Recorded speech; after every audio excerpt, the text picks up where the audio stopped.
आज की इस कहानी में। टाइटन से बचने के लिए इंसानों ने एक बड़ा फैसला लिया। उन्होंने बहुत ऊंची ऊंची दीवारें बनाई, इतनी ऊंची कि टाइटन भी उन्हें पार न कर सकें। इन दीवारों के अंदर पूरी मानव सभ्यता बस गई। शहर को 3 हिस्सों में बांटा गया। सबसे बाहर एग्रीकल्चर जोन, बीच में इंडस्ट्रियल एरिया और सबसे अंदर सेंट्रल सिटी यानी ह्यूमंस का मेन सेंटर। जाहिर सी बात है, बाहर के 2 हिस्सों में लोग सबसे ज्यादा मेहनत करते हैं, खेती, काम और सुरक्षा सब कुछ, ताकि अंदर रहने वाले सुरक्षित रह सकें। धीरे धीरे ये जगह एक अनब्रेकेबल फोर्ट्रेस बन जाती है। लेकिन दोस्तों, इस दुनिया में कुछ भी हमेशा के लिए अटूट नहीं रहता। जो चीज आज अजेय लगती है वो भी कभी न कभी टूटती जरूर है। और बहुत जल्द ये दीवारें, जिन्हें अनब्रेकेबल माना जाता था, एक भयानक हादसे का सामना करने वाली होती है। और यहीं से अटैक ऑन टाइटन की असली कहानी शुरू होती है। सैकड़ों सालों तक ये ऊंची और मोटी दीवारें इंसानों की ढाल बनी रहीं। इतना लंबा वक्त शांति में बीत गया कि लोगों को लगने लगा टाइटन अब सिर्फ कहानी है। नए बच्चे टाइटन का नाम सुनकर बस हंस देते थे। उन्हें लगता ये सब पुरानी और बेकार की कहानियां हैं। उसी दिन 3 दोस्त एक साथ मिलते हैं। एक लड़का एरन, एक शांत लेकिन खतरनाक लड़की मिकासा और डरा सा लेकिन समझदार आर्मिन। तीनों को एक ही चीज खींचती है, दीवारों के बाहर की दुनिया। जिज्ञासा इतनी ज्यादा थी कि तीनों ने चुपके से दीवार के पास जाने का फैसला किया। किस्मत अच्छी थी, गार्ड्स उस दिन थोड़े केयरलेस थे और ये तीनों चुपचाप उनकी नजरों से निकल गए। ये पहला मौका था जब ये बच्चे इतनी नजदीक से दीवार को देख रहे थे। दीवार इतनी विशाल थी कि उसे देखकर सांस थम जाए। लेकिन तभी एक मुसीबत आ गई। गार्ड्स ने उन्हें पकड़ लिया क्योंकि दीवार के पास जाना कानून के खिलाफ था। गार्ड्स ने मिकासा को जबरदस्ती खींचना शुरू कर दिया। ये देखकर एरन का खून खौल उठा। वो बिना सोचे सीधा लड़ाई में कूद गया। नतीजा, गार्ड्स ने एरन को चारों तरफ से घेर लिया। लगभग यहीं उसकी कहानी खत्म होने वाली थी।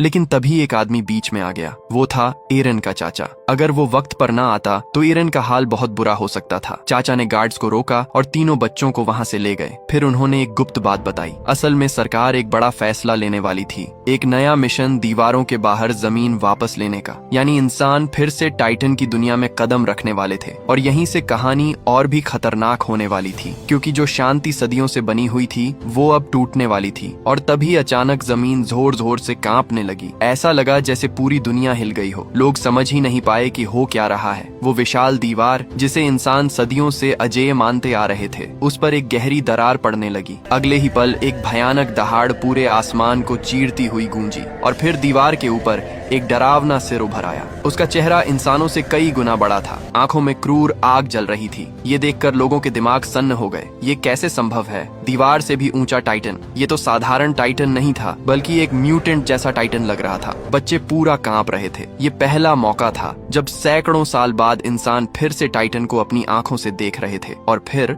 उस टाइटन ने अपना विशाल पैर उठाया। हर कदम के साथ इमारतें चूर चूर होती गईं और अंत में एक भयानक लात जो तोप के गोले से भी ज्यादा ताकतवर थी, धड़ाम, दीवार टुकड़ों में फट गई। हजारों पत्थर और मलबा इंसानों के इलाके में आ गिरा। उस पल ऐसा लगा जैसे आज ही इंसानों का अंत है। तीनों दोस्त एरन, मिकासा, आर्मिन, जो कुछ देर पहले सपनों की बातें कर रहे थे, अब डर से थर थर कांप रहे थे। लोग जान बचाकर भागने लगे। चारों तरफ चीख पुकार। किसी को आसमान दिख नहीं रहा था, सिर्फ मौत नजर आ रही थी। लेकिन अचानक टाइटन रुक गया। वो मुड़ा और अजीब तरीके से गायब हो गया। पीछे छोड़ गया दीवार में एक बहुत बड़ा छेद। और यही असल तबाही की शुरुआत थी, क्योंकि अब छोटे छोटे टाइटन उस छेद से अंदर आने लगे। उनकी खाली भूखी आंखें देखकर लोगों के रूह कांप गए। अंदर सोल्जर्स का ग्रुप तैयार था, तोपें, हथियार, सब कुछ, क्योंकि वो लोग सालों से ट्रेनिंग करते आए थे। लेकिन कितनी भी तैयारी हो, पहली बार टाइटन से सामना दिल को हिला देता है। तोप के गोले सीधे लगते, टाइटन गिरते और अगले ही पल फिर से उठ खड़े होते, मानो ये कोई गेम हो और टाइटन के पास इंस्टेंट रिवाइव होने की पावर हो। अब ये साफ हो चुका था कि टाइटन का अमर शरीर वाला थ्योरी सच है। तोपों से मारो, गिराओ, फाड़ दो, लेकिन कुछ ही सेकंड में वो फिर से खड़े हो जाते। ये लड़ाई बराबरी की थी ही नहीं। इंसान पूरी तरह डोमिनेट हो चुके थे। तोपखाना गड़बड़ा गया। सैनिक ऑर्डर भूल गए। अब कोई रणनीति नहीं, बस चीखें और भागो। और टाइटन, उन्हें कोई जल्दी नहीं थी। वो धीरे धीरे चलते हुए ऐसे आगे बढ़ रहे थे जैसे डिनर पर जा रहे हों। एक टाइटन सैनिक को आसानी से उठाता है और मुंह में डाल लेता है बिना किसी इमोशन के। ये दृश्य देखकर कुछ सैनिकों का दिमाग ही टूट गया। डर इतना ज्यादा था कि कुछ ने लड़ने से पहले ही हार मान ली। लेकिन असली तबाही अब शुरू हुई। शहर की सड़कों पर सिविलियंस भागने लगे। माएं, बच्चे, बूढ़े, सब कुछ अराजकता में बदल गया। टाइटन के लिए इंसान बस खिलौने थे, जैसे आलू उठाते हैं वैसे वो लोगों को उठा रहे थे। उनका एक कदम पूरी गली खत्म कर देता। लोग टाइटन का साया देखते ही भागने लगते क्योंकि रुकने का मतलब मौत था। इसी केओस में मिकासा एक रोते हुए बच्चे को देखती है। वो बिना सोचे उसे बचाने जाती है और वहीं अपने दोस्तों से अलग हो जाती है। दूसरी तरफ एरन भीड़ में धक्के खाते खाते एक पुराने मंदिर जैसे भवन में घुस जाता है। अंदर थोड़ा सेफ लगता है लेकिन बाहर लोग पागलों की तरह दरवाजा पीट रहे थे। खोलो प्लीज खोलो।